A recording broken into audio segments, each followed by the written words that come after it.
30 September 2017 014 Lockheed Martin's Human Spaceflight Strategy Chief Rob Chambers C. System Architect Tim Sichinara and Systems Engineer Danielle Ricciel attend a press conference after a presentation of a planned mission to Mars at the 68th International Astronautical Congress 2017 in Adelaide on September 29, 2017.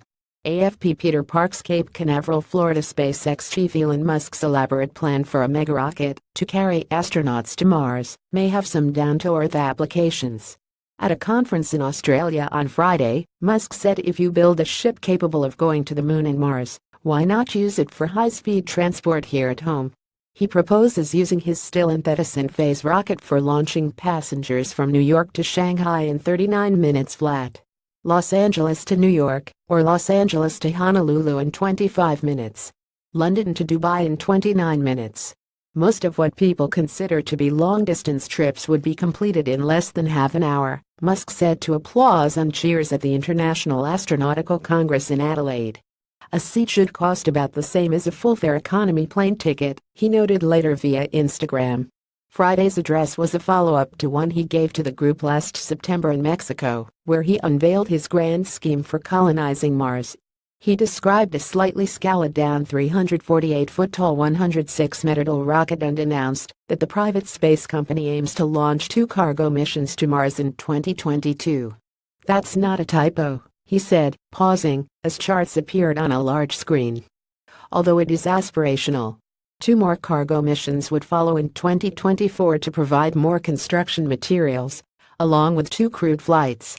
The window for launching to Mars occurs every 2 years. For the approximately 6-month, one-way trips to Mars, the SpaceX ships would have 40 cabins, ideally with 2 to 3 people per cabin for a grand total of about 100 passengers. Musk foresees this Mars city growing, and over time making it really a nice place to be. Scott Hubbard, an adjunct professor at Stanford University and a former director of NASA's Ames Research Center, calls it a bold transportation architecture with aspirational dates. A demonstration of some sort in the 2020s will add to its credibility, he said in an email. And while more details are needed for LIFA support systems, kudos to Elon and SpaceX for keeping the focus on humans to Mars. Former NASA chief technologist Bobby Braun, now dean of the College of Engineering and Applied Science at the University of Colorado at Boulder, also sees Musk's plan as a step in the right direction, building on technologies SpaceX already has demonstrated, like reusable rockets. While the timeline and capabilities are certainly ambitious, I'm bullish on U.S. industry's ability to carry out challenging and far-reaching goals, Braun wrote in an email. It's great to see the private sector lead in this way, and I hope we see more of it. NASA is charting its own path to what it calls the Deep Space Gateway, beginning with expeditions in the vicinity of the Moon in the 2020s and eventually culminating at Mars.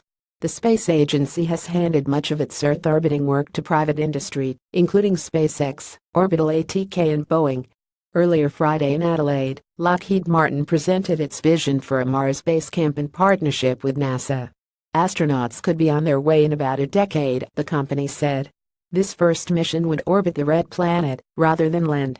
Musk intends to finance his $10 billion Mars endeavor by using a rocket far smaller than the one outlined last year. Fewer engines would be needed, 31 versus the originally envisioned 42. Its lift capability would be 150 tons, more than NASA's old moon rocket, the Saturn V.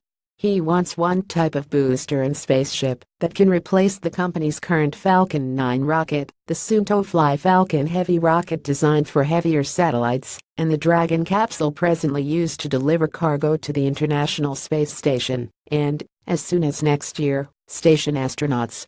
That way SpaceX can put all its resources toward this new system, Musk said. Revenue from launching satellites and sending supplies and crews to the space station could pay for the new rocket, he said.